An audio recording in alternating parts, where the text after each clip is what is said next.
Assalamualaikum warahmatullahi wabarakatuh. Perkenalkan, nama saya Harunisa. Saya perwakilan dari kelompok 4 akan menjelaskan tentang kebutuhan hara bagi tumbuhan.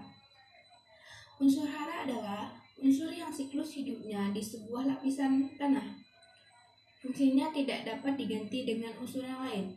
Apabila diganti dengan unsur yang lain, maka kegiatan metabolismenya akan terhenti atau terganggu. Kriteria unsur hara terdapat 3. Yang pertama yaitu unsur hara sangat dibutuhkan bagi tumbuhan. Dan yang kedua yaitu fungsinya tidak dapat diganti dengan unsur yang lain. Yang ketiga yaitu bila tidak terdapat jumlah yang cukup, maka tanaman tidak bisa tumbuh dengan normal.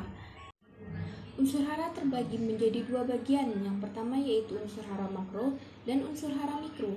Unsur hara makro adalah unsur hara yang sangat dibutuhkan oleh tumbuhan dengan jumlah yang besar, seperti karbon, oksigen, dan hidrogen.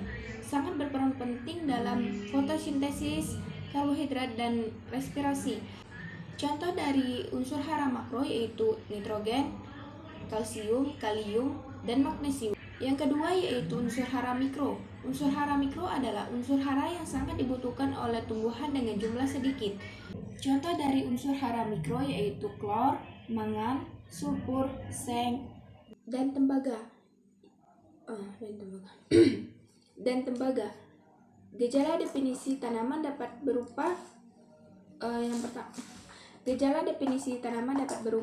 yang pertama yaitu tanaman menjadi kerdil, misalnya kekurangan unsur nitrogen.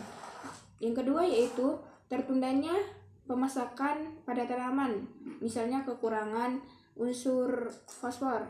Dan yang ketiga yaitu adapun gangguan sistem perakaran, misalnya kekurangan unsur kalium. Gejala definisi kekurangan unsur hara pada tumbuhan. Ada klorosis, yaitu gagalnya pembentukan klorofil. Nekrosis, yaitu kerusakan pada sel atau pada bagian sel. Ada akumulasi antosianin, dan ada kurangnya pertumbuhan baru, lalu stunting atau tanaman menjadi kerdil.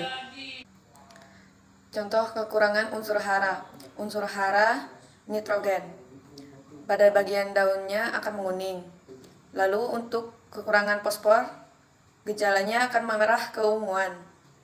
Untuk kekurangan kalium, biasanya mengurutnya daun tapi tidak merata. Lalu untuk kekurangan sulfur, daun muda akan memudar. Klorosis, dan juga untuk kekurangan Ca atau kalsium, matinya titik tumbuh pada bagian pucuk dan akar.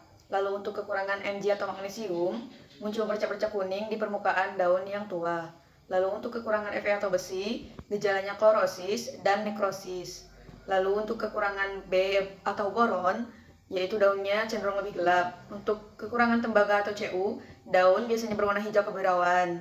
Lalu untuk mangan, pertumbuhan tanamannya akan mengerdil. Lalu untuk kekurangan seng atau Zn, daun tuanya berwarna kuning atau kemerahan. Lalu untuk kekurangan molibdenum atau Mo, yaitu klorosis pada daun tua. Lalu untuk kekurangan unsur natrium, tanaman akan menjadi cepat layu. Selain unsur hara yang sudah disebutkan, unsur hara juga bisa kekurangannya yang lain yaitu kobalt, silikon, dan nikel.